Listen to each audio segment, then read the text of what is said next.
Hello and welcome back to my channel. তোমরা সবাই জানো যে স্বামী বিবেকানন্দ স্কলারশিপের অ্যাপ্লিকেশান স্টার্ট হয়ে গেছে, বাট এখনও কোনো রকম এন্ড ডেট দেয়নি। তো তোমরা কিভাবে এটা ফোনে বসেই রেজিস্টার করতে পারো। সবার ফার্স্টে দেখো, এখানে অনলাইনে ঢোকার পরে তোমরা অ্যাপ্লিকেশান লগইন অপশানটায় যেটা দেখছো সেটা তো তোমরা করতেই পারবে, বাট যারা এখনও অ্যাপ্লাই করোনি তারা কীভাবে করবে।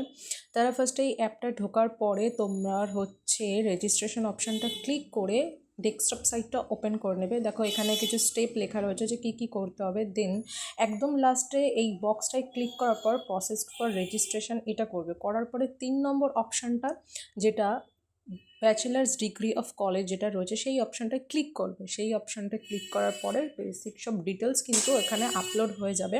আমি তোমাদের এখানে জুম করে দেখাচ্ছি। দেখো এখানে তোমাদের নেম, কোয়ালিফিকেশান এগুলো লিখবে, পাসিং ইয়ার এসব লিখবে। আর then present course details of study, মানে তোমরা কোথায় এখন কী কোর্স করছো তার ডিটেলসটা করবে। আর এখানে বেসিক ডিটেলস, তোমার নাম, তোমার sex, phone number, email ID দেবে। দেওয়ার পরে এখানে একটা পাসওয়ার্ড দেবে, কনফার্ম পাসওয়ার্ড করে রেজিস্টার করে দেবে। দেন দেখবে তোমার ফোনে একটা মেসেজ আসবে, সেখানে তোমার অ্যাপ্লিকেশন আইডি আর পাসওয়ার্ডটা থাকবে। পাসওয়ার্ডটা কিন্তু মনে রেখে দেবে। এবার আবার ডেস্কটপ সাইটটা অফ করার পর তারপরে এখানে ক্লোজ অপশানটা করে দেওয়ার পরে তোমরা এখানে অ্যাপ্লিকেশন লগইন অপশানে গিয়ে সেই অ্যাপ্লিকেশন আইডি, তোমার দেওয়া পাসওয়ার্ড আর সিকিউরিটি কোডটা দিয়ে লগ ইন করলেই তোমরা তোমাদের প্রোফাইলটা দেখতে পারবে। সমস্ত রকম আপডেট এখান থেকেই কিন্তু দেখতে পাবে।